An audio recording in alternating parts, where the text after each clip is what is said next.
नमस्कार, hello money 9 में आप सभी का स्वागत है। मैं हूं सुमित और हफ्ते का पहला कारोबारी सत्र भारतीय बाजारों की शुरुआत बेहतर। हालांकि ब्रॉडर मार्केट्स अभी भी थोड़े से वीक साइड पर हैं, लेकिन फ्रंट लाइन इंडेक्स बढ़िया तेजी के साथ कामकाज कर रहा है। आप सेंसेक्स पर नजर डालेंगे, 490 अंक ऊपर है, निफ्टी करीब 148 अंक ऊपर है, निफ्टी बैंक करीब 550 अंक ऊपर है, निफ्टी मिड कैप इंडेक्स आधा % ऊपर है, स्मॉल कैप इंडेक्स भी फ्लैट टू पॉजिटिव है। एडवांस डिक्लाइन में एडवांसेस करीब 1200 हैं और डिक्लाइन करीब 1450 हैं। सो गिरावट वाले शेयर थोड़े ज़्यादा हैं, लेकिन इतना बुरा हाल नहीं है। कंफर्टेबल सिचुएशन में मार्केट्स कामकाज कर रहे हैं। आज आईटी ड्राइव कर रहा है, करीब 1.5% ऊपर कामकाज करते हुए। इसके अलावा फाइनेंशियल सर्विसेज में तेजी है, 1% का उछाल, और निफ्टी बैंक भी करीब 1% ऊपर कामकाज करता हुआ आपको दिखाई पड़ेगा। आज बातचीत करने के लिए हमारे साथ रचित सर मौजूद हैं जयपुर से, जिनसे हम चर्चा करेंगे मार्केट्स को लेकर भी, हम बातचीत करेंगे इंडिविजुअल स्टॉक्स पर भी और आपके सवालों पर भी। रचित सर नमस्कार, स्वागत है कार्यक्रम में। पहले तो मार्केट्स पे आपका एक व्यू, क्योंकि बाजार में आज है, मतलब पिछला हफ्ता बढ़िया गया, 1% की तेजी रही। पिछले हफ्ते आपसे हम बातचीत नहीं कर पाए और आज भी मार्केट है तो कंफर्टेबल सिचुएशन में। सो मान के चलें क्या वो रेंज प्ले हो रही है, नीचे 24,200 300 आता है तो तेजी दिखने लगती है, ऊपर 25,200 400 आता है तो मंदी दिखने लगती है। इसी को ही खेल रहे हैं क्या हम? सर, सबसे पहले आपको नमस्कार, सभी दर्शकों को नमस्कार and as always thank you for having me here. पिछले हफ्ते बात नहीं हो पाई थी, दशहरा आ गया था बीच में और सारी चीजें उस हिसाब से प्ले हो गई। सुमित सर, आपने ना अपने सवाल में ही बहुत सटीक तरीके से जवाब दे दिया है। बिल्कुल वही हो रहा है। और बट हम ना एक स्विच देख रहे हैं। स्विच कैसे देख रहे हैं? जैसे आप देखें कि पहले कोई और सेक्टर्स परफॉर्म कर रहे थे, अब फाइनली इस स्विच में एक बेनिफिट जो है वो देखने को मिल रहा है। वो ये देखने को मिल रहा है, कहीं ना कहीं आप देखें इस बार जो सपोर्ट है वो बैंक निफ्टी एक अच्छी तरीके से प्ले कर रही है। और लास्ट वीक भी हमने देखा था बैंक निफ्टी से सपोर्ट कहीं ना कहीं मार्केट में आता हुआ दिखा था। अब ये बेनिफिटिंग क्यों है? क्योंकि कहीं ना कहीं आप देखें, पहले पीएसयू बैंक्स चल रहे थे और आज जो है वो पार्टिसिपेशन थोड़ा थोड़ा आपको प्राइवेट बैंक से आता हुआ दिख रहा है। मतलब जैसे एचडीएफसी बैंक देखें या कोटक बैंक देखें, और जिस तरीके से नंबर्स आए हैं इनके अपडेट्स के, उसके बाद ये जो परफॉर्मेंस है ये कहीं ना कहीं थोड़ा सा कंफर्टिंग है। और थोड़ा सा एक ये स्टांस क्लियर कर रहा है कि शायद हो सकता है कि अब हम एक ब्रीच करते हुए दिखें सिचुएशन को, 25,200 के ऊपर भी सस्टेन करें। और फॉर द टाइम बीइंग अब ये जो अप मूव है ये थोड़ा सा कंफर्टिंग और थोड़ा सा कॉन्फिडेंस देने वाला है कि शायद अब हमें 24,800 24,800 के नीचे क्लोजिंग में थोड़ा सा टाइम हो और ये जो अप ट्रेंड है इसको हम कंटिन्यू करें फॉर द टाइम बीइंग। तो जो ड्राइविंग फोर्स होगी रचित सर, वो क्या होगी? निफ्टी बैंक जिसके Q2 अपडेट अच्छे आ रहे हैं, स्पेशली पीएसयू साइड के, या आईटी जो ऑलरेडी बहुत करेक्ट हो चुका है और अर्निंग सीजन का किक स्टार्ट करेगा? सो इन दोनों में क्या चलाएगा बाजार को अब?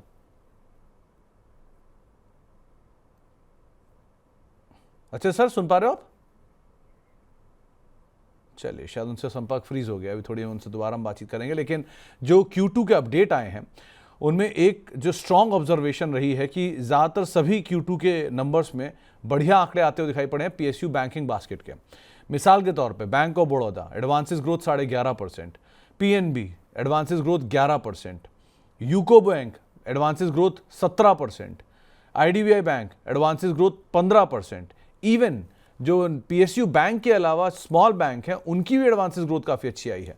Equitas small finance bank 9%, AU small finance bank 22%, Suryoday small finance bank 23%, Ujjivan small finance bank 48%। तो एक strong growth PSU banks and small finance bank दे रहा है। हालांकि अगर आप प्राइवेट बैंक्स के ऊपर जाएंगे तो वहां वो नंबर नहीं है। HDFC bank 9%, Kotak 15%, IndusInd bank 8% की गिरावट, बंधन बैंक 7% की ग्रोथ और यस बैंक 6.5% की ग्रोथ। तो सिंगल डिजिट में ग्रोथ आ रही है प्राइवेट बैंक्स की, और पीएसयू बैंक्स और स्मॉल फाइनेंस बैंक इनकी ग्रोथ के अंदर एक डबल डिजिट का नंबर आता हुआ दिखाई पड़ रहा है। रचित सर, अगर आप सुन पा रहे हो तो हाँ, अभी तक इनफैक्ट शायद संपर्क नहीं हो पाया, तो उस पर तो हम आगे बातचीत करेंगे। जरा एक बार डायरेक्टर साहब पीएसयू बैंकिंग बास्केट का चार्ट लेकर आइए। क्योंकि जो ग्रोथ का नंबर है जो पीएसयू बैंक्स के अंदर देखने को मिल रहा है, वो ग्रोथ का नंबर इनके स्टॉक प्राइस या सेक्टर में भी रिफ्लेक्ट होता हुआ दिखाई पड़ रहा है। पिछले पूरे हफ्ते पीएसयू बैंक के अंदर एक अच्छी आउट परफॉर्मेंस आते हुए दिखाई पड़ी, और वही आउट परफॉर्मेंस आज भी कैरी हो रही है निफ्टी बैंक के थ्रू। सो एक अच्छे नंबर्स पीएसयू बैंक दे रहा है। जरा इसका 5 दिन का चार्ट लगाइए, ज़्यादा बेटर सिचुएशन आपको तब क्लियर होगी, क्योंकि पिछले 5 दिनों में पीएसयू बैंकिंग बास्केट इसी अच्छे नंबर्स को डिस्काउंट कर रहा था। करीब करीब 7300 से ये इंडेक्स चलते चलते 7500 7600 तक पहुंच गया, और हाई में 7650 का हाई ऑलमोस्ट बना के आया। सो जो तेजी आई है 3.5-4% की, वो शायद यहाँ पे अर्निंग ग्रोथ के नंबर ही रिफ्लेक्ट कर रहे थे। रचित सर से संपर्क हो गया। रचित सर, जो सवाल था मेरा कि ग्रोथ यहाँ से जो बाजार की तेजी रहेगी उसको आईटी ड्राइव करेगा जिसके अर्निंग शुरुआत हो रही है, या पीएसयू बैंक और बैंक जिसके Q2 के अपडेट अच्छे आए हैं, क्या किया जाए? सर सबसे पहले अभी माफी चाहूंगा। ये जो थोड़ा सा डिस्कनेक्शन हुआ, वो इस कारण से हुआ क्योंकि हम लोग का अभी यहाँ पे वेदर सिचुएशन बहुत ज्यादा खराब है। और सुबह से ही हम लोग लोड शेडिंग पे बैठे हुए हैं। तो पावर बैकअप पे जिस तरीके से मैनेज कर पा रहे हैं उस तरीके से मैनेज कर रहे हैं। सर ये बात आप देखिए, पीएसयू बैंक्स के नंबर्स जो आए हैं वो कहीं ना कहीं आप देखिए पीएसयू के परफॉर्मेंस में आपको ऑलरेडी रिफ्लेक्ट होता हुआ दिख रहा था। और एक और चीज जो बहुत इंपॉर्टेंट है हमारे लिए private bank point of view से, ऑल थ्रू आउट आप देखिए HDFC bank, ICICI bank, to an extent Kotak bank भी अंडर परफॉर्मेंस करते हुए दिखे थे in comparison PSU banks. PSU bank से अपना रनअप कर लिया है। प्राइवेट बैंक्स में वो रनअप अभी भी पेंडिंग है। मैं समझता हूं अब आपको प्राइवेट बैंक से एक अप ट्रेंड आता हुआ जो एचडीएफसी और आईसीसी बैंक में हम देख रहे थे अंडर परफॉर्मेंस, वो खत्म होता हुआ दिखेगा। और उसके साथ साथ सर मैं समझता हूं आईटी पे हमें बहुत ज्यादा अभी रिलाय नहीं करना चाहिए। दो, आईटी पे हम पहले भी बात कर रहे थे तो लोअर लेवल्स पे हमने कहीं ना कहीं ये बात करी भी थी कि आईटी अब अपना परफॉर्मेंस धीरे धीरे आपको इम्प्रूव करता हुआ दिखाएगा।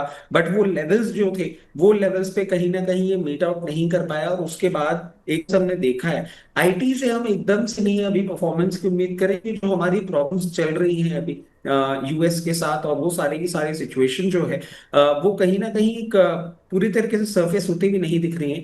तो आईटी विल परफॉर्म, बट क्या उस पर बहुत ज्यादा हम रिलाय करेंगे? अभी फॉर द टाइम भी नहीं। अभी हमारी जो ज्यादा एक्सपेक्टेशंस हैं वो बैंक निफ्टी के परफॉर्मेंस से ही रहेगी, जो निफ्टी को एक अप ट्रेंड पे लेके जाए। तो थोड़ा थोड़ा इशू आ रहा है रचित सर के इनो कनेक्शंस में बिकॉज ऑफ इलेक्ट्रिसिटी।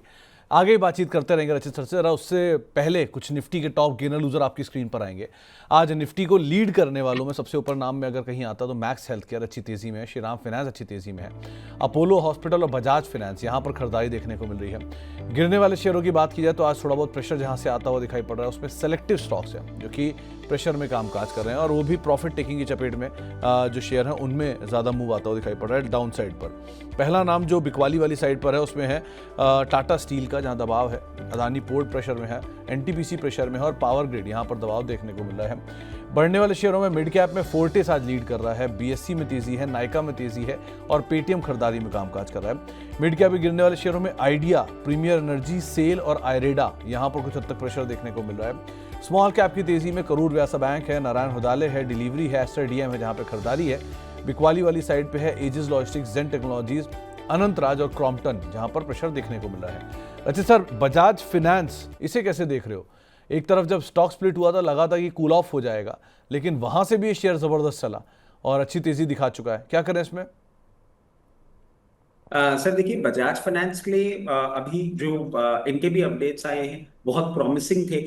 और मैं समझ रहा हूं कि अब जो फेस्टिव सीजन है उसमें आपको क्योंकि कंज्यूमर ड्यूरेबल्स की जैसे जैसे सेल बढ़ेगी, डेफिनेटली बजाज फाइनेंस को एक एडिशनल एडवांटेज उसका मिलेगा ही मिलेगा। मैं समझता हूँ बजाज फाइनेंस में अभी आपको और स्टीम देखने को मिल सकती है। और जिस तरीके से अभी ये स्टॉक पोजिशनड है, बहुत कंफर्टेबली आपको आने वाले दिनों में 1064 और 1086 तक के भी लेवल्स ये दिखाने का दमखम रखता है। तो आपको एक राय बजाज फाइनेंस को लेकर भी दी गई है, तो आपको ये इसके हिसाब से रणनीति बना सकते हैं। चलिए अब सवाल जवाब का सिलसिला शुरू करेंगे और बातचीत करेंगे आपके सवालों पर। अगर आपका भी कोई सवाल है, रचित सर से आप कोई भी सवाल पूछना चाह रहे हो, आप हमारे साथ जुड़ सकते हो। 9311121874 ये हमारा व्हाट्सएप नंबर है। आप ईमेल कर सकते हैं money9query@tv9.com पर, और इसके अलावा आप ट्विटर यानी एक्स, फेसबुक, यूट्यूब पर भी हमारे साथ जुड़ सकते हैं, सवाल पूछ सकते हैं। साथ ही साथ आप मेंबरशिप के जरिए भी हमारे साथ आउटराइटली जुड़ सकते हैं और सीधे सीधे इस कार्यक्रम का हिस्सा बन सकते हैं और सवाल पूछ सकते हैं। NS गायकवाड़ साहब का एक सवाल आया है और उन्होंने पूछा है व्हील्स इंडिया में क्या करें। रचित सर, ये आपने स्टॉक पिक किया था, आपके स्टॉक पिक करने के बाद ये स्टॉक ने अपने नए 52 वीक्स हाई भी बनाए और बैक टू बैक बनाए। ऐसा नहीं कि हल्के फुल्के बनाए। जिसका एक महीने का चार्ट लेकर आइए, क्योंकि इसमें ज़्यादा बड़ी तेज़ी उसके बाद आई थी। 800 रुपये की रेंज में कहीं इन्होंने बातचीत की थी, शायद 800 साढ़े 800 में, और 950 900 रुपये तक ये शेयर पहुंचा था। एक ज़बरदस्त तेज़ी दिखाई थी। तो ये 16% की तेज़ी के बाद अब ये क्या करें? सर देखिए, अभी भी मैं कहूंगा अगर उन्होंने अपनी पोजीशन बना रखी है, बनाए रखे। एक सर, आपने आउटराइट परफॉर्मेंस देखा होगा अभी ऑटो एंसिलरी में, और इनफैक्ट एक आपका रील भी थी जो कहीं ना कहीं बहुत सही तरीके से डेटा पॉइंट सारे दे भी रही थी, जिस तरीके से हमने ऑटो सेक्टर, ऑटो एंसिलरी में मूवमेंट देखा।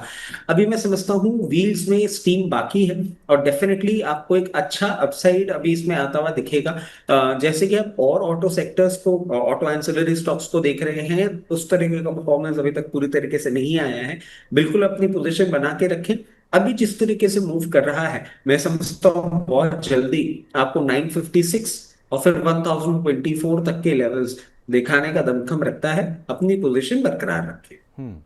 तो अपनी पोजीशंस को बरकरार रखिए। अच्छी कंपनी है, बढ़िया कंपनी आपने आइडेंटिफाई की हुई है और आप उसके हिसाब से होल्ड कर सकते हैं इस कंपनी को। इसके अलावा एक सवाल आया है प्रीति जी का। वो पूछ रहे हैं कि पारादीप फॉस्फेट में क्या करें। 194 रुपये के दाम पे खरीदारी है, क्या करना चाहिए? देखिए सर, पूरे इस स्पेस में ना हमने एक अच्छा अपमूव देखा था, और मैं ये नहीं कह रहा हूँ कि वो अपमूव खत्म हो गया है, बट वो अपमूव फॉर द टाइम भी ना थोड़ा सा टेपेड आपको होता हुआ दिखेगा। हो सकता है इसमें थोड़ा सा आपको डाउनसाइड भी देखने को मिले, और जिस तरीके से अभी ये स्टॉक पोजिशन है, एक ब्रीक पॉसिबिलिटी है कि 178 रुपीज तक आपको आता हुआ दिखे। अगर आपने ऊपर, क्योंकि आपने प्राइस नहीं बताई है क्वेश्चन में, अगर आपने ऊपरी लेवल पे ले रखा है इसको, 178 176 लेवल पे बहुत स्ट्रॉन्ग सपोर्ट है। वहां पे आप चाहें तो एक बार इसको एवरेज कर सकते हैं। अगर इसी प्राइस के आसपास ले रखा है तो पोजीशन बना के रखें, कोई भी प्रॉब्लम नहीं है। जैसे ही वापस इसमें एक मूवमेंट जनरेट होना चालू होगा, 216 और 216 के बाद 236 लेवल्स तक ये जाता हुआ दिखेगा, तो अपनी पोजीशन बनाए रखें। प्रियंका बियानी जी, शायद आप ही को ये कॉम्प्लीमेंट दे रही होंगी। मस्त स्माइल सर। अब पता नहीं वो प्रियंका बियानी जी को आप जानते हैं कि नहीं जानते हैं, और स्माइल तो आप ही कर रहे हो, मैं तो स्माइल कर नहीं रहा आज, तो इसीलिए ये सर कॉम्प्लीमेंट एक्चुअली 100% आप ही देखिए, के ये लिए। कॉम्प्लीमेंट नहीं नहीं नहीं सर, ये कॉम्प्लीमेंट लेने की पोजीशन में मैं अभी भी इसलिए भी नहीं हूँ क्योंकि मैं अभी नवरात्रि लुक में बैठा हुआ हूँ। मुझे बहुत जल्द जाके अपना नवरात्रा लुक ठीक करना होगा, मतलब मैं खुद को ही स्क्रीन पे नहीं देख पा रहा हूँ। तो लुक्स वाले कॉम्प्लीमेंट तो अभी अगर मेरे पास आ रहे होंगे तो वो डेरोगेटरी ही होंगे सर, सही वाले तो नहीं होंगे। नहीं नहीं, ऐसा कुछ नहीं है। आपको लग रहा है ना कि आप नवरात्र लुक में हो, क्या पता किसी को ये लुक ज़्यादा अच्छा लगता हो, टफ लुक में, यश का लुक या कोई ऐसा साउथ इंडियन लुक। ठीक है, ऐसे क्या है, ऐसा ये तो चॉइस चॉइस की ये बात है। ये सर, साउथ इंडियन लुक वाली जो आपने बात कही ना, ये बिल्कुल सही लग रही है मुझे। ये साउथ इंडियन लुक ही है अभी मेरा। नहीं नहीं सर, साउथ इंडियन लुक का मतलब टफ लुक की बात होती है। साउथ इंडियन लुक का मतलब कोई उस तरह से मत लीजिए कि टफ लुक की बात कर रहा हूँ मैं। बहुत ही स्मार्ट लगते हैं साउथ इंडियन हीरो। अगर आपने नहीं देखा, यश वगैरह को देखिए क्या लगते हैं वो लोग। एनीवेज, इस पर आगे बात करेंगे कभी। गौरव शर्मा साहब पूछ रहे हैं कि मोबीक्विक में क्या किया जाए, उनका शॉर्ट टर्म का व्यू है। देखिए, इसमें सर हम देखेंगे ना, एक मूवमेंट आया था, और अभी अगर आप बोले 278 लेवल्स पे चल रहा है। मैं समझता हूं अब मूवमेंट वापस आना थोड़ा सा डिस्टिंक्ट लग रहा है। इसमें एक बहुत स्ट्रॉन्ग रेजिस्टेंस है जो कि आपको कहीं ना कहीं देखने को मिलेगा 324 लेवल्स पे। उसको ये सरपास अभी करता हुआ नहीं लग रहा है। अगर आपने पोजीशन बना रखी है तो जब भी आपको मौका मिले उन लेवल्स पे आप एक बार निकल जाए, क्योंकि अभी ये बेस फॉर्मेशन की कोशिश कर रहा है। और ये बेस फॉर्मेशन में जो सपोर्ट है जो कि बहुत स्ट्रॉन्ग है, वो 232 लेवल्स पे है, और उसको ब्रीच किया तो फर्दर डाउनसाइड पे जा सकता है। क्या कोई मैजिक नियर टर्म में होगा? नहीं लगता ऐसा। जहां आपको मौका मिले एक बार एग्जिट अपॉर्चुनिटी ढूंढेंगे तो ज्यादा बेटर है। ओके। प्रियंका बियानी जी ने और क्लेरिफाई कर दिया है, वो आप ही की बात कर रही हैं पहली चीज़, और उन्होंने ये भी कहा कि आप बहुत अच्छे से एक्सप्लेन करते हैं। सो अब आप बताइए कि जम्मू एंड कश्मीर बैंक आपको कैसा दिख रहा है। उन्होंने 107 रुपये के दाम पे शेयर खरीद रखे हैं। सो रचित सर, ये बोला ना, कॉम्प्लीमेंट आप ही के लिए आते हैं इस जगह पे, कमेंट मेरे लिए आते हैं, उसमें कोई डिनाई नहीं है, कॉम्प्लीमेंट सिर्फ आपके लिए आते हैं। बताइए सर। फिर एक्चुअली क्या है कि कॉम्प्लीमेंट आपको वैसे भी इतने सारे मिलते रहते हैं कि कई कबार होता है कि हमारी किस्मत अच्छी होती है कि हमको भी कॉम्प्लीमेंट्स मिल जाते हैं। बट एनी हाउ आपके सामने ऐसा कॉम्प्लीमेंट लेना अपने आप में एक बड़ी बात है। जेएन के बैंक के लिए मैं इनको एक चीज बोलूंगा कि हमने ऑल थ्रू बात करी थी पीएसयू बैंक्स और बैंक्स को लेके, वैसा कोई परफॉर्मेंस जेएन के बैंक में वेरी फ्रैंकली एक्सपेक्टेड नहीं है।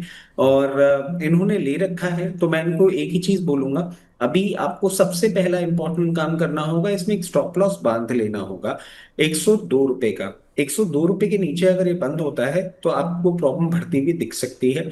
और फिर जो टारगेट्स हैं, जो आपको एग्जिट अपॉर्चुनिटीज हैं, 112 और 112 के बाद 118, ये दो ही पॉसिबल पॉइंट्स हैं जहां पे आपको एग्जिट अपॉर्चुनिटी मिले तो आप निकल लीजिएगा। क्योंकि आउटराइट परफॉर्मेंस इसका उस तरीके से नहीं आएगा, इसके अपने खुद के भी प्रॉब्लम्स हैं बहुत ज्यादा। जहां एग्जिट मिले वहां एग्जिट ढूंढिएगा आप इसमें से। तो आपको एक राय दी गई है जे एंड के बैंक को लेकर। सैयद अली साहब पूछ रहे हैं कि नवकार कॉर्प पे शॉर्ट टर्म के लिए क्या व्यू है। नवकार में शॉर्ट टर्म का व्यू इनको चाहिए, और 124 चल रहा है। इसमें दो चीजें इनके लिए इंपॉर्टेंट होगी सर। एक तो इनको स्टॉप लॉस लगा के रखना होगा 116 का। 116 क्लोजिंग बेसिस अगर ये ब्रीच करता है तो फिर फर्दर डाउनसाइड आता है इनके लिए, तो वो स्टॉप लॉस होगा। और जो टारगेट्स होंगे, सबसे पहला टारगेट जो ऑन द कार्ड्स दिख रहा है वो दिख रहा है 130, और 130 के ऊपर मेंटेन करने के बाद 138 रुपीज तक के लेवल्स पे जाने का दमखम रखता है। और ये शॉर्ट टर्म के लिए आपको लेवल्स हो जाएगा। अगर आप इसको थोड़ा सा चेंज करके थोड़ी लंबी अवधि के लिए रखेंगे तो आपको थोड़ा सा ज्यादा बेटर परफॉर्मेंस होता हुआ दिख सकता है। और इसके पीछे सर एक और कारण है कि आपने देखा होगा कि जो जीएसटी के अनाउंसमेंट्स आए वो कहीं ना कहीं लॉजिस्टिक्स पुश की तरफ डायरेक्शनल मूव करते हुए दिख रहा है। अगर आप इसको मीडियम टर्म के लिए होल्ड करते हैं तो सिचुएशन थोड़ी सी जैसे जैसे इंप्रूव होगी, ये 156 तक जाने का दमखम रखता है। तो 156 तक जाने का दमखम रखता है, बट ये शॉर्ट टर्म में नहीं होगा, इस चीज़ को आप ध्यान रखिएगा। आगे बढ़ते हैं और एक सवाल आया है सिद्धार्थ नाथ साहब का। इनका ये सवाल है कि ऑथम इन्वेस्टमेंट में क्या करें। 3035 रुपये के दाम पे इन्होंने खरीदारी की है। ये रोज़ बरोज़ नए हाई बना रहा था, अभी भी इनकी खरीदारी से ऊपर ही है, लेकिन इनका व्यू है शॉर्ट टर्म का, क्या किया जाए।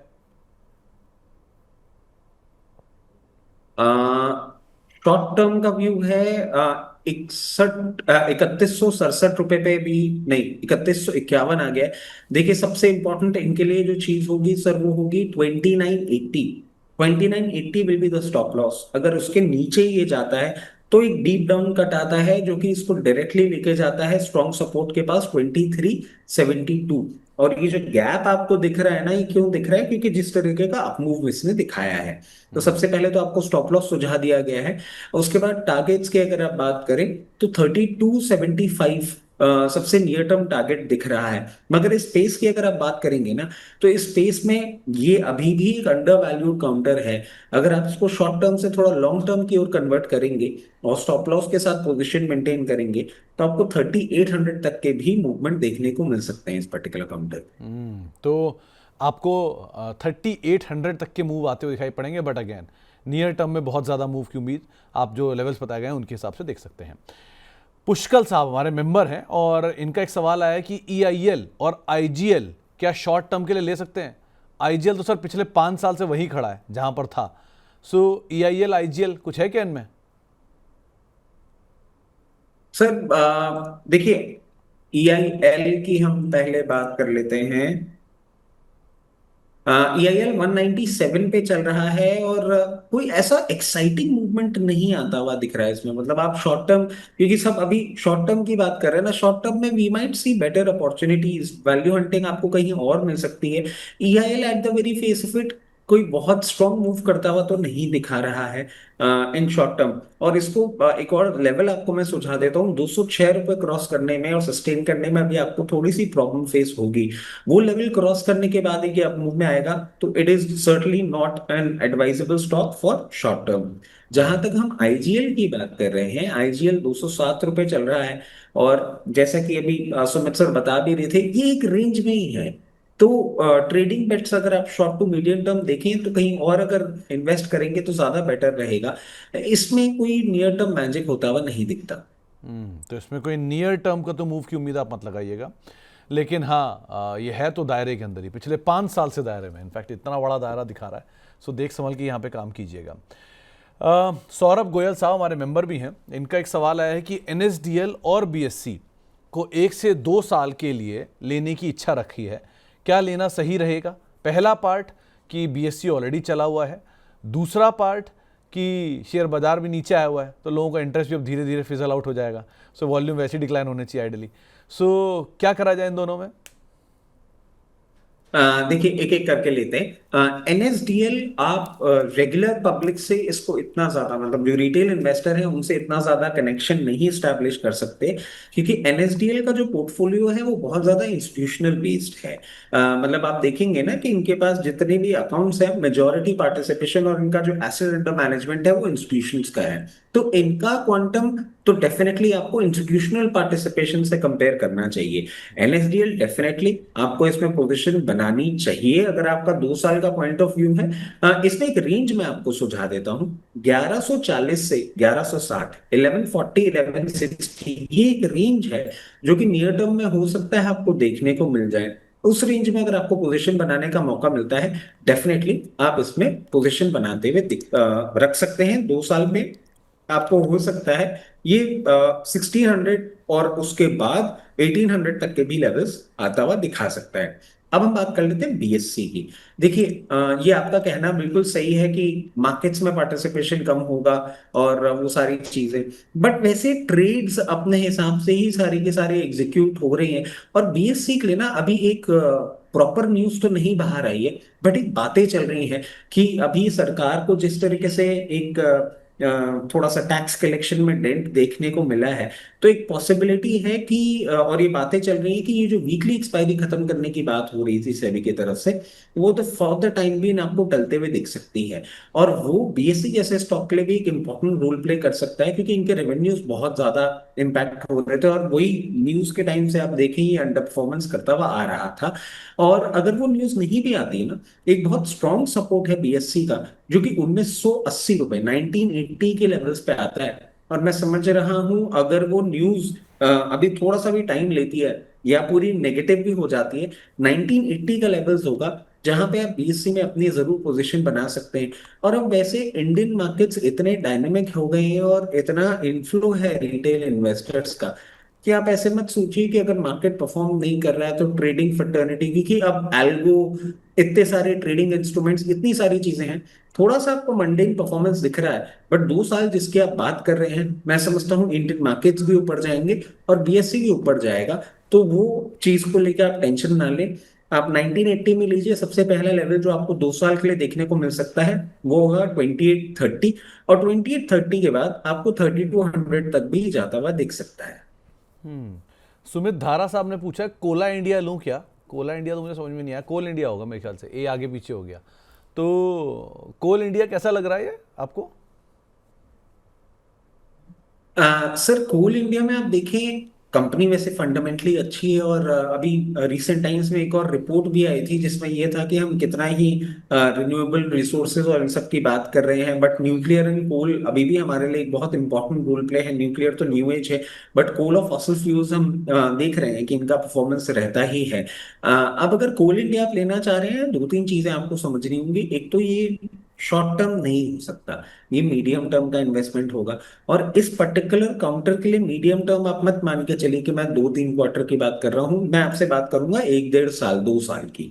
और उस तरीके से अगर आप लेना चाहते हैं तो 380 रुपये अभी चल रहा है, इसको एक रेंज बना के लीजिए। यहाँ पे भी ले सकते हैं और फिर 364 तक भी आए तो वहां भी अपनी पोजीशन धीरे धीरे आप बढ़ाते रहिए। फिर आप इसको थोड़े टाइम के लिए होल्ड करिए। जैसे ही इसमें ब्रेकआउट आएगा, सबसे पहला लेवल तो उसको 424, और 420 के बाद, और 424 के बाद आपको 456 और 498 के लेवल्स भी दिखा सकता है। बट टाइम और पेशेंस चाहिएगा। अगर वो आप देने को तैयार हैं तो ये आपको रिटर्न भी दे सकता है। एक सवाल आया है दुबई से कुणाल खरबंदा साहब का। ये पूछ रहे हैं वोडाफोन आइडिया और भारत सीट, इन दोनों में क्या करना चाहिए? भारत सीट तो अपर सर्किट पर भी है, ऑल टाइम हाई बना रहा है, क्या किया जाए इन दोनों में? देखिए, भारत सीट अगर इन्होंने ले रखा है अ, तो इसमें अभी 204 रुपए का भाव चल रहा है, और जैसा कि आप बता भी रहे सर, ये सर्किट्स पे ही है। अभी भी आपको इसमें और अपसाइड देखने को मिल सकता है, और उसके पीछे अगर कोई भी जानना चाहे कारण क्या होगा, तो मैं सजेस्ट करूंगा, इनफैक्ट मैं सबको सजेस्ट करूंगा, वो जो कवरेज था ना आपका एक छोटा सा रील में, वो रील सबको जाके देखनी चाहिए। भारत सीड्स भी था उसमें, और मारुति की सीट्स और भी ऑटो कंपनीज की सीट्स ये पर्टिकुलर कंपनी बना के देती है।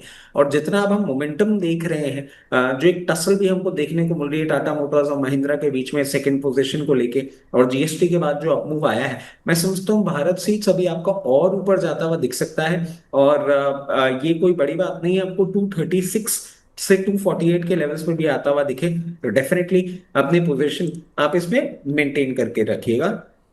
इसके साथ साथ हम वोडाफोन आइडिया की बात कर लेते हैं। लोअर लेवल से भी हम एक पॉजिटिव स्टांस मेंटेन कर रहे थे इसमें, और उसके पीछे हमारे कारण थे कि गवर्नमेंट ने जिस तरीके से फंड इन्फ्यूज कर रखा है। अभी कुछ कुछ बातें और भी आ गई हैं, इसकी सुप्रीम कोर्ट की हियरिंग भी आज है, उसका भी एक डिसीजन आएगा। मैं समझता हूँ अब ये स्टॉक जिस तरीके से पोजिशन है, एक बार 9 रुपए 10 पैसे और 9 रुपए 10 पैसे के बाद 10 रुपए 20 पैसे 40 पैसे तक ये जाने का दमकम रखता है इन वेरी नियर टर्म। अपने पोजीशन आप बरकरार रख सकते हैं और लेवल्स का वेट करिए। भारत सीट एक्चुअल में मारुति और सुजुकी प्रमोटेड कंपनी है, इसका प्रमोटर ही मारुति और सुजुकी हैं, प्लस रेलन फैमिली है। रेलन फैमिली वो फैमिली है जिनका शारदा मोटर है। तो शारदा मोटर की दो ब्रदर्स, यानी कि जो रेलन फैमिली के दो भाई हैं, एक के हाथ में है शारदा मोटर, दूसरे के हाथ में है भारत सीट, मशीनो प्लास्टिक, और तीसरी है एनडीआर ऑटो। तो ये तीन कंपनियां उनके पास हैं, और जब से मारुति का वो प्लांट शुरू हुआ है गुजरात वाला, तब से आप जरा इसका 1 महीने का चार्ट लगाइए डायरेक्टर साहब भारत सीट का, आपको क्लियर हो जाएगा।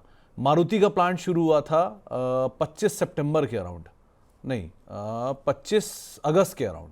तो 2 महीने के अंदर ही आपके सामने चार्ट है, 160 रुपये का शेयर आपके सामने 205 रुपये खड़ा, और सर्किट टू सर्किट चल रहा है।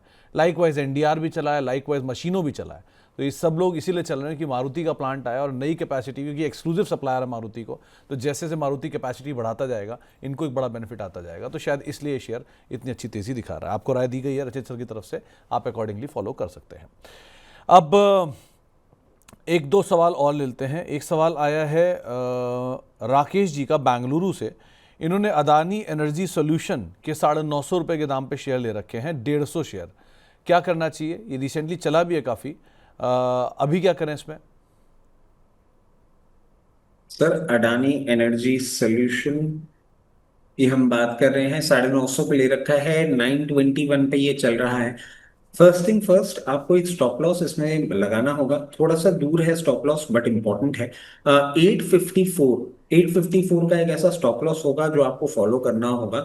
अभी इसमें एक अपसाइड है, डिसेंट अपसाइड है, और मैं समझता हूँ जिस तरीके से अभी ये मूव कर रहा है, आपको एक छोटा सा रेजिस्टेंस 960 लेवल्स पे देखने को मिल सकता है। 960 के बाद डायरेक्टली अब ये 1034 तक जाता हुआ दिखेगा। तो पोजीशन बनाए रखें, बट स्टॉप लॉस के साथ मेंटेन करिएगा। तो पोजीशन बनाए रखिए, बट स्टॉप लॉस को आप एटलीस्ट कैरी करिएगा। ये आपको एक राय रचित सर ने दी है। इसके अलावा जो दूसरा सवाल हमारे पास आया है वो है अक्षय साहब का। इनके पास टाटा टेक के शेयर हैं 737 रुपये के दाम पर, अब ये 680 आ गया है। तो क्या ये एवरेज कर सकते हैं? पहला पार्ट। दूसरा, क्या टारगेट्स में आप देख रहे हैं? इसके अलावा इनके पास मदरसन के भी 200 शेयर हैं 115 रुपये पे, यहाँ क्या करना चाहिए? सर, सबसे पहले लेते हैं टाटा टेक, और टाटा टेक 712 रुपये अभी चल रहा है। आपकी प्राइस से कोई बहुत ज्यादा डिफरेंस नहीं है, जिसके लिए मैं इन लेवल्स पे आपको एवरेज करने के लिए बोलूंगा। आप अभी इसको थोड़ा सा टाइम दे दें, क्योंकि जिस तरीके से अभी पोजीशन करके अपने को रखा हुआ है, अगर इसको 660 लेवल्स तक आपको आता हुआ दिखे, वहां पे आप एवरेज के लिए सोचिएगा, यहाँ नहीं। और इसमें मूवमेंट आएगा कब? ये अब जिस तरीके से अपने आप को पोजीशन कर रहा है, मैं समझता हूँ ये अब आपको 754 लेवल्स तक जाता हुआ दिखेगा। 754 के ऊपर जब ये क्लोजिंग कर दे 1 से 2 दिन, तब आप इसमें एक टर्न अराउंड होते हुए देखेंगे। और वो जो पर्टिकुलर टर्न अराउंड होगा, वो टर्न अराउंड आपको एक अच्छा अपमूव लेके जाता हुआ दिखेगा, जो कि 894 लेवल्स तक भी इसको लेके जा सकता है, but that will take time. तो अभी अपनी पोजीशन बनाए रखें। एक ब्रेकआउट आते ही अब ये फाइनली मूव करने की सिचुएशन में आता हुआ दिख रहा है। मदरसन सुमी की हम बात करें, 106 रुपए चल रहा है। अब इसकी भी परेशानियां थोड़ी थोड़ी तरीके से कम होती हुई दिख रही हैं, और ये भी अपने अदर ऑटो एंसिलरी स्टॉक्स के साथ भागता हुआ दिख रहा है। अभी आपका तो लेवल आने में थोड़ा सा टाइम लगेगा। सबसे पहले 112 रुपए नियर टर्म आता हुआ दिख रहा है, और 112 रुपए के ऊपर सस्टेन करेगा, तब कहीं ना कहीं आपको एक सही सिचुएशन में आता हुआ दिखेगा, जो इसको 132 तक लेके जा सकता है, क्योंकि आपकी बाइंग ऊपर है। और कभी भी मार्केट वॉलेटिलिटी के चलते अगर आपको एक बार ये 96 से 98 की रेंज में मिले, तो मैं आपको जरूर बोलूंगा कि वहां पे आप चाहें तो एक बार एवरेज कर लें अपनी पोजीशन, ताकि आपकी बाइंग प्राइस नीचे आ जाए। तो एक राय आपको दी गई है, आप उसके अकॉर्डिंगली कैली कर सकते हैं। दीपक गुप्ता साहब पूछ रहे हैं कि इनके पास बजाज हाउसिंग के शेयर हैं 1400, 111 रुपए के दाम पे, और ये वहीं खड़ा है, ये भी कहीं नहीं जा रहा। सो करना क्या चाहिए इसमें? सर, इसके भी अभी जो अपडेट्स आए हैं, वो कहीं ना कहीं अब थोड़े से ठीक होते हुए दिख रहे हैं। और मैं ये तो नहीं कहूंगा कि आपको इमिडिएटली इसमें मूवमेंट देखने को मिलेगा। अभी कहीं ना कहीं इसमें आपको थोड़ा सा टाइम देना पड़ सकता है। इसमें मूवमेंट आएगा कब? इसमें मूवमेंट आएगा तब जब ये 120 रुपए के ऊपर क्लोजिंग देगा। 120 रुपए के ऊपर क्लोजिंग देने के बाद सबसे पहला लेवल 134 और 146, ये दो लेवल्स आपको मीडियम टर्म में देखने को मिल सकते हैं। थोड़ा सा टाइम दे दे, परफॉर्मेंस इंप्रूव हो रहा है, स्टॉक की प्राइस में भी आपको ये रिफ्लेक्ट होता हुआ दिखेगा। तो अभी मोमेंटम में टाइम है, सो अकॉर्डिंगली आप यहाँ पर कॉल लीजिएगा। एक जेएसडब्ल्यू इंफ्रा खरीदने की बात कर रहे हैं सुमित धारा साहब, तो क्या ये खरीदने लायक सिचुएशन में है? जेएसडब्ल्यू इंफ्रा इनको खरीदना है। सर, जेएसडब्ल्यू इंफ्रा 308 रुपए चल रहा है। देखिए, ये भी ना एक रेंज में ही है। दो, आप देखें फंडामेंटली काउंटर अच्छा है। और हम जैसे कि बात भी कर रहे हैं, धीरे धीरे जब जियो पॉलिटिकल सिचुएशन आपको सुधरती हुई दिखेगी, तो और ज्यादा आपको लॉजिस्टिक्स का मूवमेंट आता हुआ दिखेगा। अगर आप प्राइस ढूंढ रहे हैं, तो मैं कहूंगा आपको आने वाले समय में, अभी 308 रुपए चल रहा है, कहीं भी 296 298 लेवल्स पे मिले अपनी पोजीशन बनाए। सबसे पहला लेवल जो आपको देखने को मिल सकता है, जो इसके नियर टर्म हाई है, वो होगा 342, और 342 के ऊपर सस्टेन करेगा तो 368 तक भी ये जाने का दमखम रखता है। बट इसमें आपको थोड़ा सा पेशेंस रखना होगा, कोई नियर टर्म मैजिक नहीं होगा। लोअर लेवल पे आए पोजीशन बना सकते हैं। तो आपको एक राय दी गई है, आप उसको फॉलो कर सकते हैं जेएसडब्ल्यू इंफ्रा के रेफरेंस में।